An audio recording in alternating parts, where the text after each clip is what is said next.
किसी भी स्थान पर अपने उत्पादन को उचित मूल्य पर बेचने के लिए स्वतंत्र होगा। अभी तक किसान एपीएमसी कानून के साथ बंधा हुआ था, न उसको अपनी कीमत पर उत्पादन बेचने का अधिकार था, किसे बेचेगा, किस स्थान पर बेचेगा, ये भी अधिकार नहीं था। इस ट्रेड ऑर्डिनेंस के माध्यम से हमने किसानों के उत्पाद के विक्रय का दायरा बढ़ाया है, खरीदारों की संख्या बढ़ाई है। इससे किसानों को अपना उत्पाद उचित मूल्य पर मनचाही कीमत पर बेचने का अधिकार होगा। खरीदार ज्यादा होंगे तो प्रतिस्पर्धा होगी और वो अपने उत्पाद का मोल भाव कर सकेगा। इससे किसानों की माली हालत सुधरेगी। इस वजह से जो अभी तक निजी क्षेत्र का निवेश एग्रीकल्चर के क्षेत्र में नहीं पहुंचा था, यह निवेश गांव तक पहुंचेगा, रोजगार के अवसरों का सृजन होगा।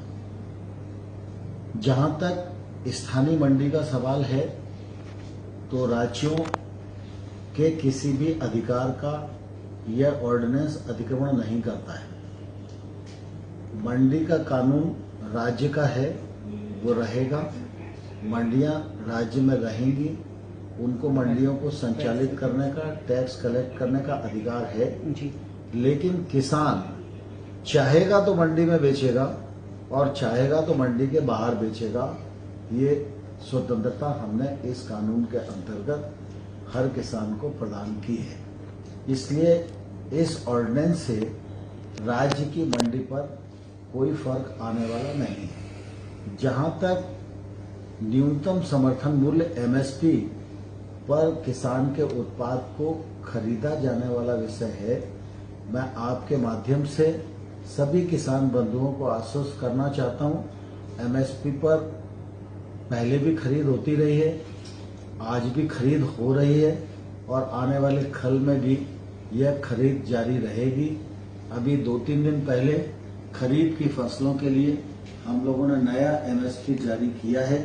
जब फसल आएगी तो निश्चित रूप से हमारी नेफेड और एफसीआई जो एजेंसियां हैं वो खरीद के काम को करेंगे। जहां तक इस कानून को बनाने का सवाल है, तो निश्चित रूप से कृषि राज्य का विषय है और ये कृषि के विषय पर किसी भी प्रकार का को प्रभावित नहीं करता है। अंतर्राज्यीय ट्रेड के लिए और किसान को फायदा पहुंचाने के लिए कानून बनाने का अधिकार केंद्र सरकार को है।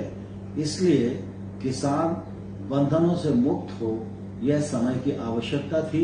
इस समय की आवश्यकता को हमने पूरा किया है। इससे किसानों को फायदा होगा। और मैं तो ये कहूंगा कि देश तो 1947 को आजाद हुआ, लेकिन हमारे देश के करोड़ों करोड़ किसान कल आजाद हुए हैं और इस आजादी का लाभ किसान को भी मिलेगा, कृषि के क्षेत्र को भी मिलेगा।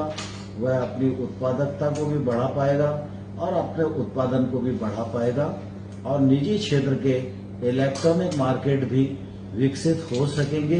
ये इलेक्ट्रॉनिक मार्केट डिलीवरी तक सीमित रहेंगे। इन इलेक्ट्रॉनिक मार्केट के लिए केंद्र सरकार नियम बनाएगी।